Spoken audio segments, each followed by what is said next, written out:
آداب، میں ہوں وسعت اللہ خان، میرے ساتھ ہیں زرار کھوڑو اور شاہزیب جیلانی۔ آج جنگ کا چھٹا روز ہے۔ ایران کی ہلال احمر کا کہنا ہے کہ اب تک ایران کے 174 شہروں اور قصبوں کے 636 مقامات پہ 1332 فضائی حملے ہوئے ہیں۔ اس وقت بھی متعدد مقامات پہ اسرائیلی اور امریکی بمباری جاری ہے۔ 3643 سویلین ٹھکانوں کو نشانہ بنایا گیا، ان میں 3090 گھر ہیں، 528 کاروباری مرکز ہیں، 13 طبی اور 9 ہلال احمر کے مراکز شامل ہیں۔ پانی کی سپلائی اور بجلی گھر بھی بطور خاص نشانہ ہیں۔ تہران کے نواح میں آج 2 اسکولوں پہ بمباری کی گئی لیکن عمارت خالی تھی۔ تہران کا بین الاقوامی فٹ بال آزادی اسٹیڈیم بھی تباہ کر دیا گیا ہے۔ تہران سے 1 لاکھ سے زائد لوگوں کا اب تک انخلا ہو چکا ہے۔ ایران نے سرکاری طور پہ اب تک 1250 ہلاکتوں کی تصدیق کی ہے۔ اسرائیل نے دعویٰ کیا ہے کہ اس نے 5 روز میں 300 سے زائد ایرانی بیلسٹک میزائل لانچرز تباہ کر دیے ہیں۔ ایران نے کویت، قطر اور امارات میں آج لگ بھگ 20 ٹارگٹس پہ ڈرون اور میزائل حملے کیے۔ کچھ ہی دیر پہلے بحرین میں پیپکو آئل ریفائنری پر بھی میزائل حملہ ہوا ہے۔ یہ بحرین کی سب سے بڑی ریفائنری ہے جس میں 4 لاکھ بیرل روزانہ تیل ریفائن ہوتا ہے۔ ابوظہبی میں میزائل کے ٹکڑوں سے 6 پاکستانی اور نیپالی کارکن زخمی ہوئے ہیں۔ پاسداران نے شمالی خلیج میں ایک امریکی آئل ٹینکر پہ حملے کا دعویٰ کیا ہے۔ انٹرنیشنل میری ٹائم آرگنائزیشن کا کہنا ہے کہ اس وقت خلیج میں 20,000 جہاز راں اور 15,000 مسافر پھنسے ہوئے ہیں۔ برطانیہ اور فرانس نے امریکی فضائیہ کو اپنے اڈوں کے مشروط استعمال کی اجازت دے دی ہے۔ فرانس کا کہنا ہے کہ ان مخصوص اڈوں سے بھری جانے والی امریکی اڑانیں ایران پہ حملے کی بجائے اتحادی ممالک کا تحفظ کریں گی۔ How cute. عراقی کردستان میں ایرانی دستوں کی کارروائی ہوئی ہے۔ دگالا میں ایرانی کرد گروہ کا ہیڈ کوارٹر تباہ کرنے کا دعویٰ کیا گیا ہے۔ عراقی کردستان کے صدر نوشیروان برزانی نے کہا ہے کہ ہمارا اس جنگ میں کودنے یا کسی مخصوص گروہ کی مدد کا کوئی ارادہ نہیں۔ قطر نے ایران نواز خفیہ سیل کے 10 ارکان گرفتار کیا ہیں۔ العربیہ چینل کو سعودی ذرائع نے بتایا ہے کہ 2 موساد ایجنٹ سعودی عرب میں حراست میں لیے گئے ہیں جو فالس فلیگ آپریشن کر کے سعودی عرب کو جنگ میں گھسیٹنے کے مشن پہ تھے۔ لبنان پہ بھی اسرائیلی بمباری میں مزید شدت آ گئی ہے۔ جنوبی لبنان کے متعدد قصبوں سے اب تک 3 لاکھ افراد کی نقل مکانی ہو چکی ہے۔ اسرائیلی فوج نے جنوبی بیروت، جسے داہیہ کا علاقہ بھی کہتے ہیں، وہاں سے 4 لاکھ شہریوں کو چند گھنٹے میں علاقہ خالی کرنے کا حکم دیا ہے تاکہ اس پہ بھرپور حملہ کیا جا سکے۔ 28 فروری کے بعد سے خلیج اور مشرق وسطیٰ کے درجن بھر ممالک سے 20,000 سے زائد امریکیوں کا انخلا ہو چکا ہے اور باقیوں کو نکالنے کے بھی ہنگامی انتظامات کیے جا رہے ہیں۔ وزیر اعلیٰ بلوچستان سرفراز بگٹی نے کہا ہے کہ گزشتہ 5 روز میں 37 سفارتکار اور پاکستانی شہری سمیت تقریباً 2,000 افراد تافتان کے راستے ایران سے پاکستان میں داخل ہوئے ہیں۔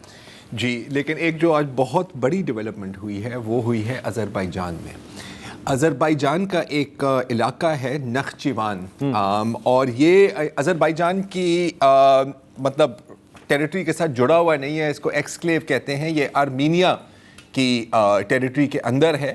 آپ اس طرح سے سمجھ سکتے ہیں کہ حالانکہ اس کی جی نقشے میں نظر آ رہا ہے، اس کے بارڈر لگتے ہیں، آپ دیکھ سکتے ہیں ایران کے ساتھ، تھوڑا سا بارڈر لگتا ہے ترکی کے ساتھ، اور پھر ظاہر ہے آرمینیا کے ساتھ۔ یہ ان کی اپنی آئین ہے، اپنا وزیر اعظم ہے، لیکن یہ ہیں آذربائیجان کے ماتحت، باکو کے ماتحت، مطلب آزاد کشمیر، بیسکلی آزاد کشمیر، آپ ان کو اس طرح سمجھ سکتے ہیں۔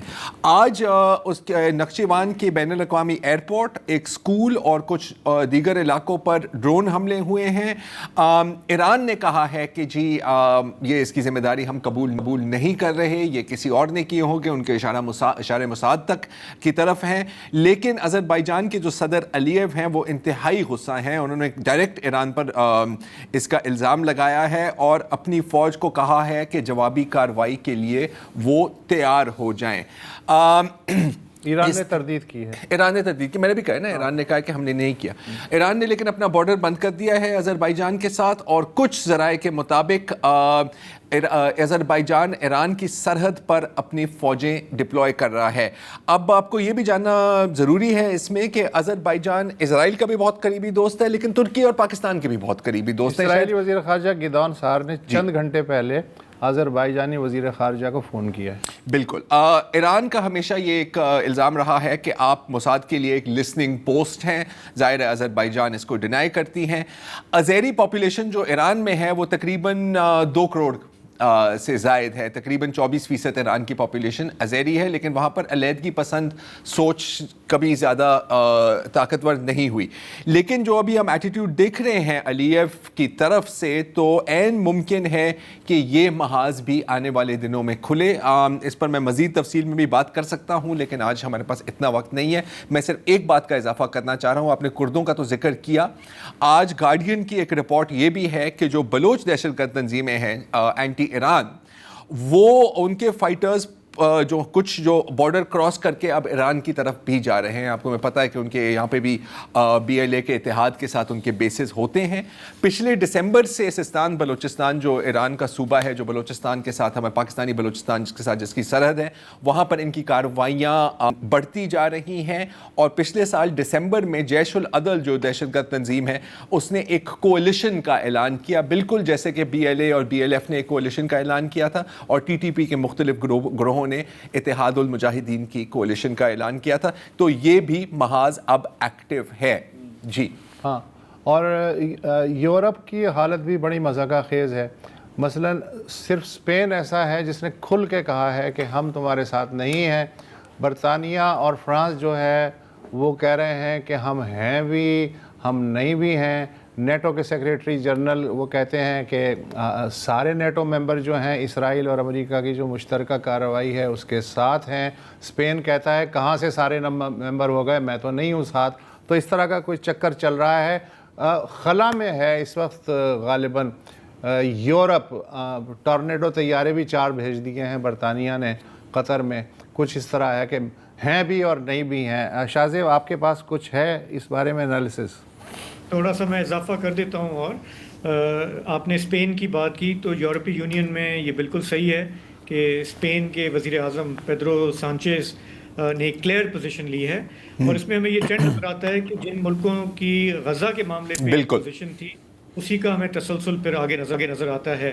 پیدرو سانچیز نے ایران کے خلاف جو حملے ہوئے اسرائیل کے، امریکہ کے، اس کی کھل کر انہوں نے تنقید کی، انہوں نے اس کی مذمت کی، مخالفت کی، اور 3 الفاظ انہوں نے کہے: نو ٹو وار. پہلے دن سے وہ اس کو ریپیٹ کر رہے ہیں. اچھا، اس کا ریئیکشن ہم نے دیکھا واشنگٹن میں 2 روز پہلے صدر ٹرمپ نے اسپین پہ کافی وہ برہم ہوئے. انہوں نے کہا میں تجارتی تعلقات ختم کر دوں گا. انہوں نے دھمکی دی کہ ہم ٹریڈ بند کر دیں گے. حالانکہ ان کو شاید یہ پتہ نہیں تھا کہ جو ٹریڈ ریلیشن ہے اسپین کے ساتھ امریکہ کا، اس میں امریکہ کا سرپلس ہے. وہ باقی ملکوں کے بارے میں کہتے ہیں نا کہ وہ امریکہ کو نچوڑ رہے ہیں، میں ٹریڈ بند کر دوں لگاؤں گا. اسپین کے ساتھ ایکچولی امریکہ کا سرپلس ہے. اور دوسری بات یہ بھی ہے کہ اسپین جو ہے وہ یورپین یونین کا حصہ ہے، تو وہ الگ سے اس کے ساتھ اس طرح بھی وہ ڈیل نہیں کرتے. لیکن چلیں، ٹرمپ صاحب تو ٹرمپ صاحب ہیں، بالکل. تو کچھ ہے. تو اس دن انہوں نے یہ بیان دیا. پھر بدھ کے دن، یعنی کہ بدھ کے دن کل، یعنی کہ وائٹ ہاؤس کے ترجمان ہیں، انہوں نے کہا کہ جی وہ ہمارا پیغام وہاں تک پہنچ گیا ہے، اور اسپین نے ہمیں یقین دلایا ہے کہ وہ ہمارے ساتھ ہے اور اس کے فوجی اڈے ہم استعمال کریں گے. اس پر پھر اسپین سے وضاحت آئی کہ ایسی تو کوئی بات نہیں ہے، ہماری تو کوئی پالیسی چینج نہیں ہوئی ہے، یہ آپ کیا بات کر رہے ہیں. اور اسپین کے وزیر خارجہ نے کہا کہ ہم اس جنگ کے خلاف تھے، ہیں، رہیں گے. میں پیرافریز کر رہا ہوں. اور انہوں نے کہا کہ ہمارے فوجی اڈے جو ہیں وہ اس لڑائی میں ہم نہیں دیں گے آپ کو استعمال کرنے کے لیے. تو اسپین کی تو ایک بہت کلیئر پوزیشن ابھی تک ہمیں نظر آ رہی ہے. آگے کیا ہو وی کانٹ سے. لیکن ساتھ ہی ایک اور ملک جس کا آپ نے ذکر کیا وہ برطانیہ ہے, اور یہ بالکل میرا خیال ہے کہ صحیح ڈسکرپشن ہے کہ برطانیہ اس وقت بہت کنفیوز نظر آ رہا ہے. انہوں نے جب ہفتے کے روز جب امریکہ اسرائیل نے یہ چڑھائی کی ایران پہ, تو اس وقت برطانیہ نے انکار کیا. انہوں نے کہا جی ہم اس مہم کا حصہ نہیں ہے کہ ہم جا کے سیدھا ایران پہ حملے کریں. اس کے بعد ہم جانتے ہیں کہ ایک فون کال ہوئی, ٹرمپ صاحب نے برطانیہ کے وزیر اعظم کیئر اسٹارمر کو کال کیا. سننے میں یہ آیا, رپورٹ یہ ہوا کہ کافی ان کو ڈانٹ پلائی, اور اس کے بعد پھر کیئر اسٹارمر نے آ کے کہا کہ جی کہ ہمارے جو جزیرے ہیں یا اڈے ہیں دفاعی مقاصد کے لیے ان کو استعمال کیا جا سکتا ہے. اب یہ ایک ایسا موقف ہے جس کو 2-3 دن لگے آنے میں, اور برطانیہ میں دونوں طرف سے پرائم منسٹر کی کھنچائی ہو رہی ہے کہ نہ آپ کھل کے امریکہ کے ساتھ کھڑے ہیں اور نہ ہی آپ جو ہے مخالفت کر رہے ہیں اس پوری ایک بیجا جنگ کی. تو کل بھی پارلیمنٹ میں جب کیئر اسٹارمر آئے تو انہوں نے کہا کہ میں اپنے موقف پر قائم ہوں, ہم اس جنگ کا براہ راست اس طرح سے حصہ نہیں ہوں گے, لیکن وہ تھوڑی بہت کوشش کر رہے ہیں کہ امریکہ کو بھی راضی رکھا جائے. تو یہ جو موقف ہے ابھی کافی تنقید کا شکار ہے وہاں پہ. جو امریکہ کو چیز چاہیے میرا خیال ہے ان سے وہ ڈیگو گارسیا میں جو برٹش بیس ہے وہ چاہیے. کیوں چاہیے؟ کیونکہ وہاں سے B-52 بامرز جو ہیں وہ فلائی کر سکتے ہیں. تو اس طرف سے ہم دیکھا جائے تو دونوں طرف سے تنقید ہے برطانیہ کی. بریفلی مینشن کروں گا جرمنی کا. ان کے جو چانسلر ہیں وہ وائٹ ہاؤس میں تھے, ٹرمپ کے ساتھ تھے, ان کو یقین دلا رہے تھے کہ ہم آپ کے ساتھ ہیں. کوشش کر رہے تھے کہ وہی پاسچر جو انہوں نے غزہ پہ رکھا ہوا ہے اسرائیل کے حوالے سے اسی کی وہ کنٹینیوٹی کریں. مثال کے طور پہ انہوں نے ایران کے نے جو حملے کیے ہیں عرب ملکوں پہ اس کی تو بڑی تنقید کی ہے, لیکن ایران پر جو حملے ہوئے ہیں اس پر وہ خاموش ہیں. یہ آپ نے بہت ایک اہم نقطے کی طرف آپ نے اشارہ کیا شاہزیب. میں تھوڑا سا اس پہ بات کرنا چاہ رہا ہوں کہ ان ممالک کا وہی موقف ہے اس جنگ میں جو ان کا غزہ میں تھا, یعنی کہ ایک تسلسل ہے. ان دنوں میں بھی ہم نے اکثر یہ بات کی ہے کہ غزہ میں جو ہو رہا ہے وہ محض ایک نسل کشی نہیں ہے, حالانکہ اس کے بارے میں کوئی محض بات ہے نہیں. یہ ایک ٹریلر بھی ہے اور ایک ٹیسٹر بھی تھا.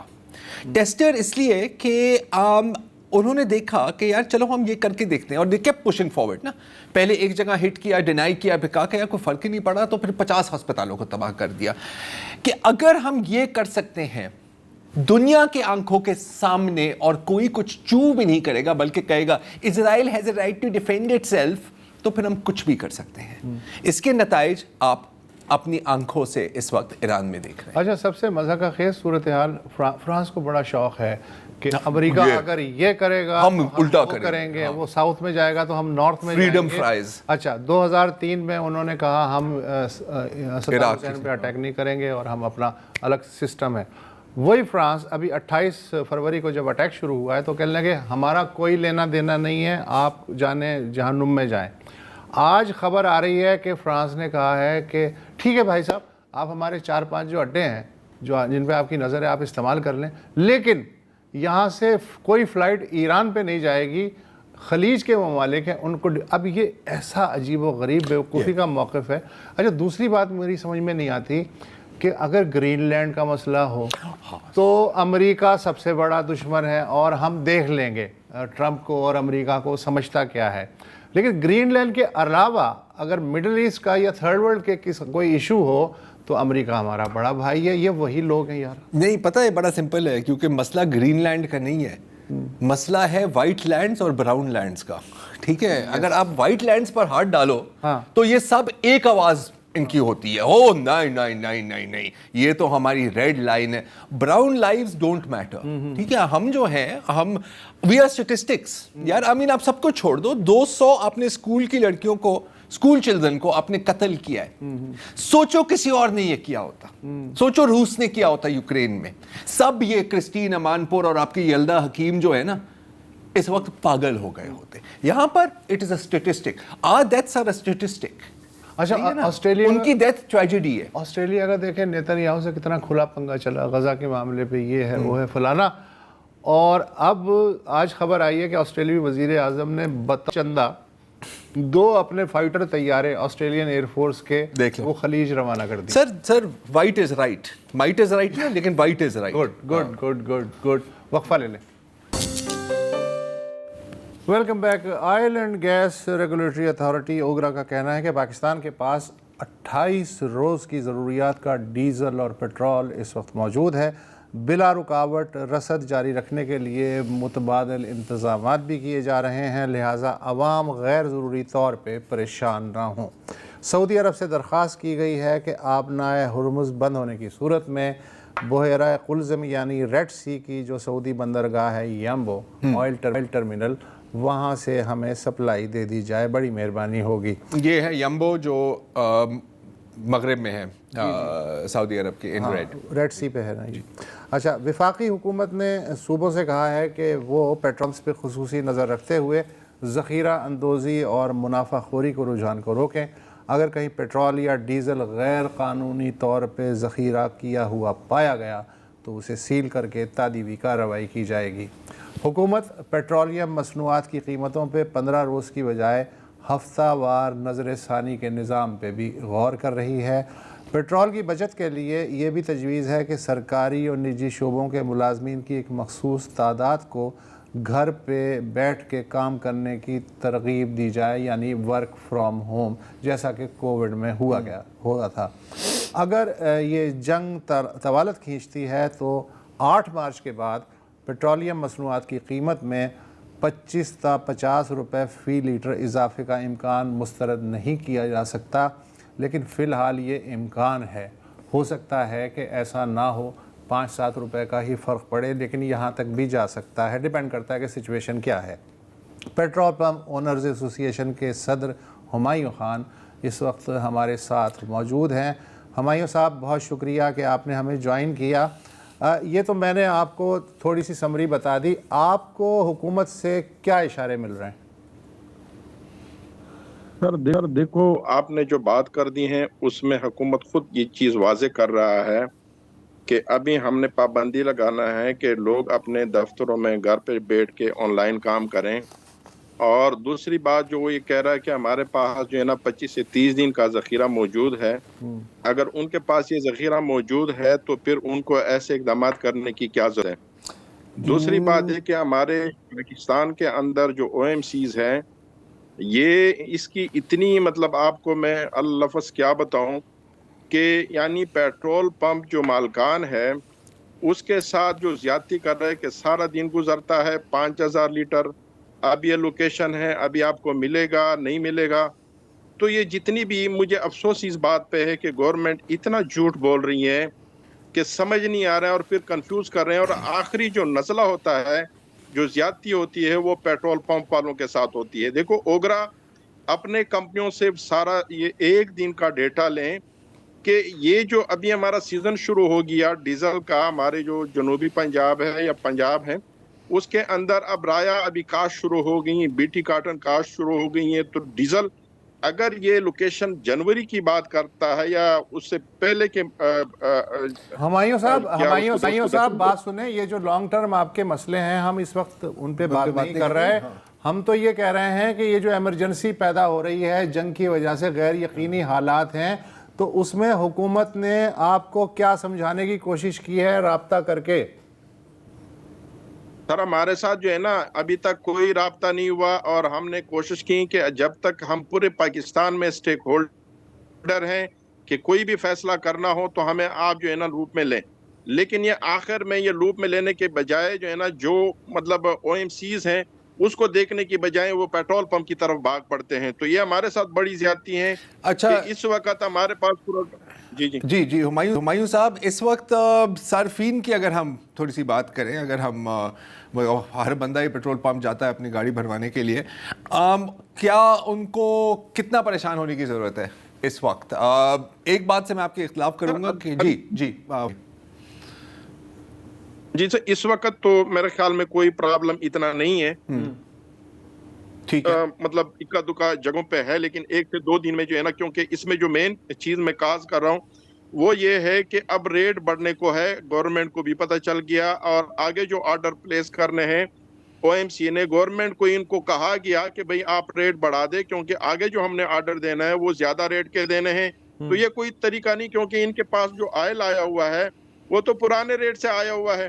اب یہ اس نے جو ہے نا گورنمنٹ کو پریشرائز کر کے نا کہ آپ ریٹ بڑھا دیں. بھئی آپ ریٹ بڑھائیں، بے شک بڑھائیں، لیکن یہ جو پچھلا آپ کے پاس سٹاک پڑا ہوا ہے نا یہ تو لیکن ہمایوں خان صاحب اگر ریٹ بڑھا بھی دیں تو آپ کو کیا فرق پڑ رہا ہے؟ وہ ریٹ بڑھائیں گے تو آپ بھی ریٹ بڑھا دیں گے، آپ کو تو کوئی فرق نہیں پڑ رہا، تو آپ کیوں پریشان ہیں؟ سر ہمیں جو ہمیں بہت زیادہ فرق پڑتا ہے کیونکہ ہمیں جو یعنی جو کیپٹل ہوتا ہے، جو ہمارا پیسہ ہوتا ہے، جو اس کی کاسٹ ہوتی ہے وہ بڑھ جاتی ہے. ہمارا کمیشن تو وہی ہوتا ہے، تو ہمیں تو بہت زیادہ فرق پڑتا ہے، ہمیں تو بہت بڑا نقصان ہوتا ہے. یہ لوگ غلط بات کر رہے ہیں کہ پیٹرول پمپ والوں کو فائدہ ہوتا ہے، ہمیں کوئی فائدہ نہیں ہوتا. وقتی تو کہ ہم نے تو سیل کبھی روکی نہیں ہے. پیچھے سے اگر ہماری جو ہے نا سپلائی نہیں آ رہی نا تو ہمارے پاس کتنا سٹاک ہوگا؟ وہ تو ختم ہو جاتا ہے، اور وہ تو ہم سٹاک کر ہی نہیں سکتے کسی صورت میں. اور میں سمجھتا ہوں کہ اگر ہمارا کوئی پیٹرول پمپ اس قسم کی، پہلے تو یہ کر ہی نہیں سکتا، حرکت نہیں کر سکتا کیونکہ کمپٹیشن ہے، آپ سیل بند ہی نہیں کر سکتے. اور یہ جو گورنمنٹ ابھی بات کریں گے او ایم سی کا سارا مسئلہ ہے، او ایم سی کی زیادتی ہے. لیکن ابھی تو آپ کی سپلائی ٹھیک ہے نا؟ 1-2 دن کے لیے نہیں سپلائی کی ادھر ٹھیک ہے نا. میں نے آپ کو بتا دیا کہ روز جو ہے نا یہ ہمارا پورا دن گزر جاتا ہے 5-5 ہزار لیٹر کے لوکیشن پہ.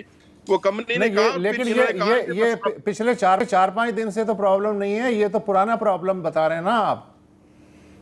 نہ ابھی پرابلم ہے نا، پرانا تو پرابلم تھا ہی نہیں ہے. اچھا ٹھیک ہے. ابھی کی پرابلم ہے. کتنے دن سے ہے سر؟ یہ 2-3 دن ہو گئے ہیں کہ مطلب بہت زیادہ پرابلم ہے. ٹھیک ہے. تو ابھی ایک انسرٹنٹی تو ہے، ہاں، اور لیکن شاید اس وقت پینک کرنے کی ضرورت نہیں ہے. اگلے 48 گھنٹے کے بعد کی کوئی ضمانت نہیں دے سکتا. 8 تاریخ کو کچھ ایسا ہی ہے، کچھ ایسے ہی ہے. پمپ ڈرائی ہو جائیں گے. بالکل ٹھیک ہے. 8 تاریخ کو ریٹ نکلے گا. 8 تاریخ کو ریٹ نکلے گا. چلے ٹھیک ہے. ہاں سر یہ 8 تاریخ کو جو ریٹ نکلے گا نا وہاں تک تو بہت پینک کہ انہوں نے سٹور کیا ہو، مطلب ہورڈنگ کرتے ہیں او ایم سی والے، اور نقصان جو ہے نا پیٹرول پمپ والے کا ہوتا ہے. چلے شاہ زیب آپ کو کچھ پوچھنا ہے؟ نہیں، میرا خیال کافی ہے. ٹھیک ہے. ہمایوں صاحب آپ کا بہت بہت شکریہ. چلیں، یہ تو ایک روٹین کی بات ہوتی ہے، ایک حکومت پہ ملبہ ڈالتا ہے، دوسرا او ایم سیز پہ ڈالتے ہیں. کوئی کسی بات سے ہمایوں کی میں اختلاف اس بات سے کرنا چاہ رہا تھا کہ یہ جو بات ہے نا کہ یار اگر 25-26 دنوں کے ریزرو ہے تو پھر آپ ورک فرام ہوم کی کیوں بات کر رہے ہیں؟ میرا خیال ہے کہ یہی وقت ہے وہ باتیں کرنے کا، رادر دین کہ آپ جب 4 دن کی سپلائی وہ پھر آپ کہیں گے او ہو اب ورک فرام ہوم کرنا چاہیے. تو یہ بات دیکھو، 25 دن کی سپلائی کوئی بہت بڑی سپلائی نہیں ہے یار، کوئی 150-200 دنوں کی سپلائی نہیں ہوتی. میں نے آپ کو بتایا تھا نا 2 دن پہلے کہ چائنا کے پاس جو ریزروائر کی گنجائش ہے اور وہ 104 دن کے ہیں. 104 دن. جاپان کے پاس 254 دن کے ہیں، اور انڈیا کے پاس 48 سے 50 دن. 48 سے 50 دن کی ہے. تو یہ اس میں پھر ٹینشن نہیں ہونی چاہیے، لیکن ہمارے پاس تو ہونی چاہیے.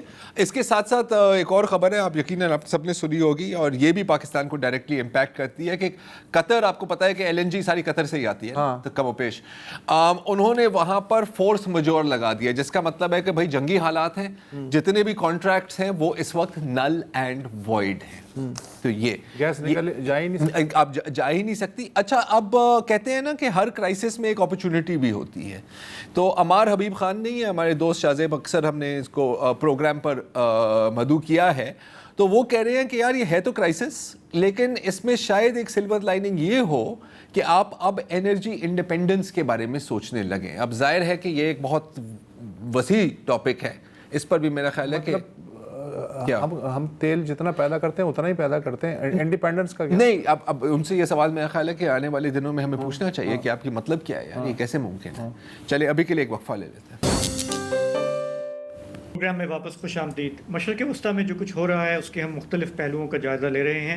پروگرام میں یہاں بات کریں گے کہ ہمارا پڑوسی ملک بھارت، اس کا پوسچر کیا ہے.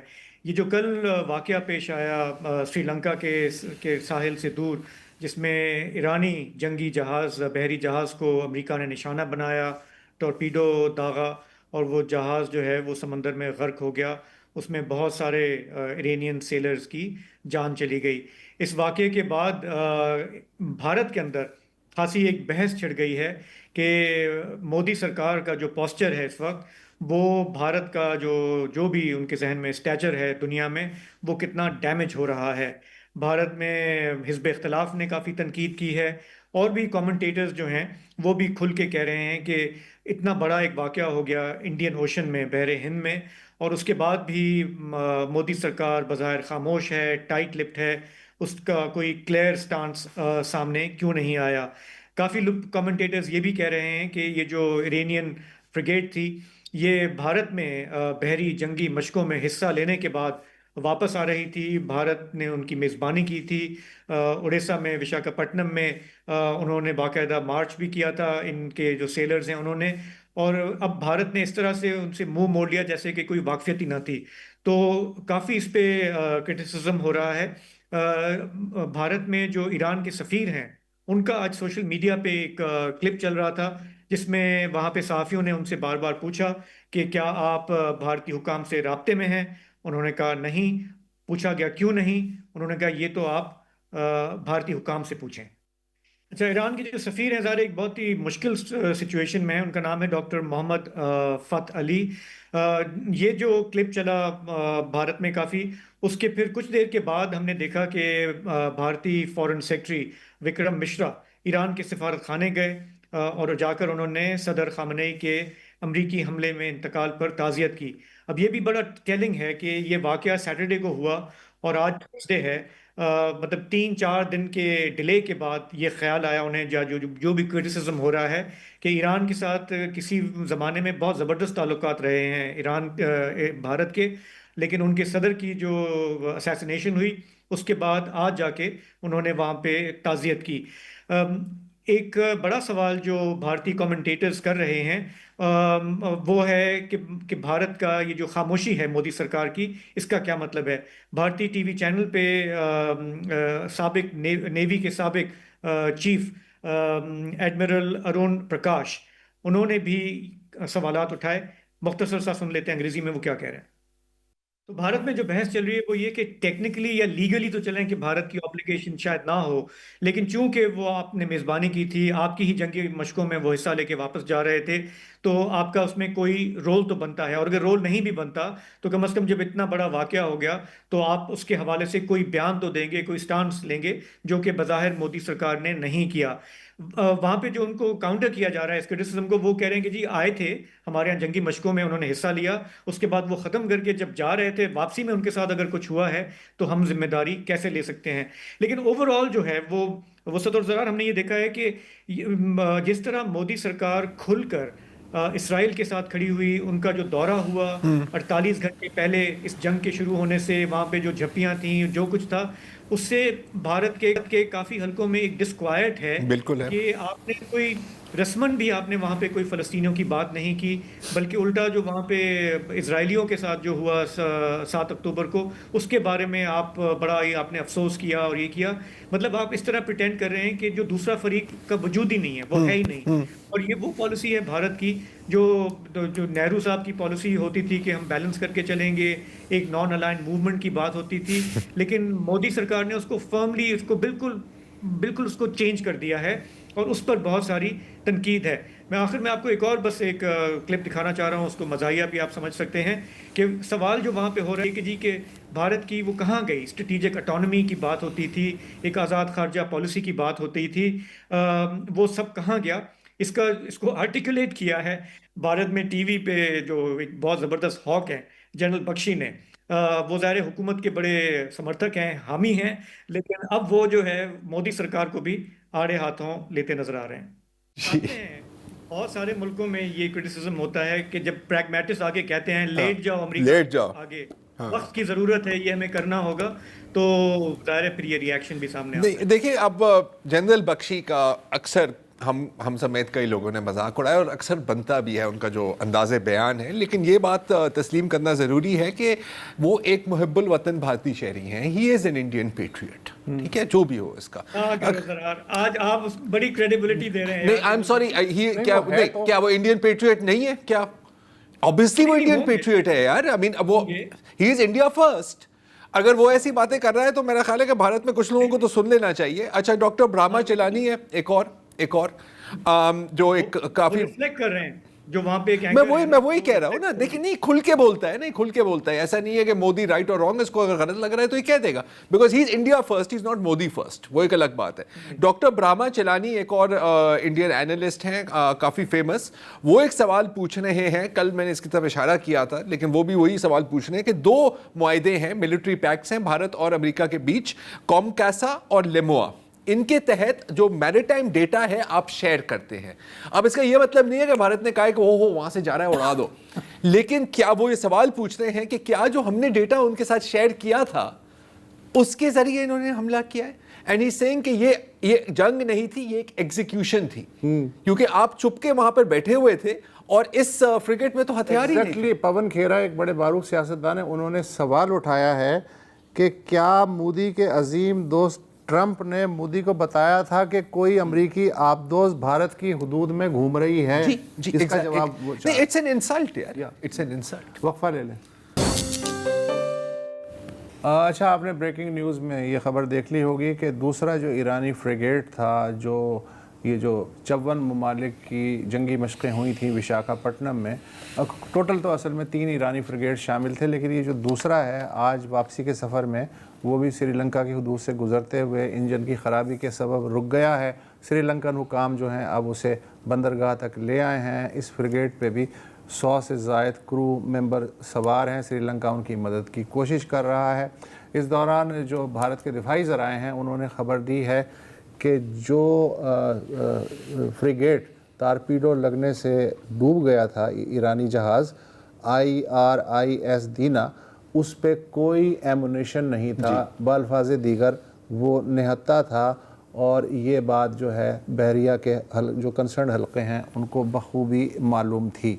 اچھا, اس دوران یہ سوال بہت پوچھا جا رہا ہے کہ 7 دن تک 54 ممالک کے یہ جو جہاز ہیں وشاکھاپٹنم میں خلیج بنگال میں مشقیں کرتے رہے, اور اب سوال یہ ہے کہ جو امریکی آبدوز ایک یا ایک سے زائد وہ اچانک سے اڑ کے تو نہیں آ گئی ہوں گی, وہ ٹہل رہی ہوں گی مسلسل, جیسے شارک ٹہلتی ہے اس میں سمندر میں. تو کیا بھارت کا جو نظام تھا سمندری نگرانی کا وہ اتنا بھولا اور معصوم تھا کہ اس کو یہی نہیں پتہ تھا کہ اس کے سمندر میں کس کا جہاز کس کی آبدوز آ رہے ہیں جا رہے ہیں؟ یہ کیا معصومیت ہے؟ اس کو ایک سوال کی شکل دے رہی ہے حزب اختلاف کانگریس. حزب اختلاف یہ جو کانگریس ہے اس کے ترجمان ہے جے رام رمیش. انہوں نے کہا ہے کہ ایرانی ہمارے مہمان تھے, مگر ان کے مرنے پہ مودی کی زبان سے اب تک اف تک نہیں نکلا, اور تعزیت کے لیے بھی کسی وزیر کو نہیں, سیکریٹری خارجہ کو ایرانی سفارتخانے میں ان کو اپنی اوقات دکھا رہے ہیں. ہاں, اور عام آدمی پارٹی کے ایک لوک سبھا کے رکن سنجے سنگھ, انہوں نے کہا کہ مہمان جہاز کو تارپیڈو لگنے کی جو ویڈیو پوری دنیا میں وائرل ہے, دراصل مودی جی کی بزدلی کا سنہری ریکارڈ اصل میں وائرل ہو رہا ہے پوری دنیا میں. ایران سے تعزیت تو رہی ایک طرف, مودی جی نے سری لنکا کو امدادی کاموں میں مدد کی بھی پیشکش نہیں کی. پون کھیرا کا میں پہلے ذکر کر چکا ہوں, انہوں نے ایک بنیادی سوال اور اٹھایا کہ کیا امریکہ چین کی سمندری حدود میں اس طرح کسی مہمان جہاز کو ڈبو سکتا تھا؟ دیکھ لو نہیں, دیکھیں اسپیشلی مجھے جو اس میں جو سب سے جو حیران کن بات لگتی ہے کہ آپ کو پتہ ہے کہ بھارت نا ہمیشہ نیٹ سیکیورٹی پرووائڈر ہے. انڈین اوشن رائٹ, یہ ہمارا ہے, بلو واٹر نیوی, یہ سب کچھ آپ اور دیکھو کہ کشتی ڈوب گئی, آپ کی پوری نیوی ہے. سری لنکا کی نیوی آپ کے سامنے کیا ہے رائٹ, پاکستان کی تو چلے it's not a blue water navy نا, وہ تو ایک کوسٹل ڈیفنس, تشویش کا اظہار بھی نہیں, ٹھیک ہے, نہیں تشویش کا اظہار بھی نہیں کیا. سری لنکن نے آ کے ریسکیو کیا. یہ آتے ہیں جب سارا معاملہ ختم ہو جاتا ہے.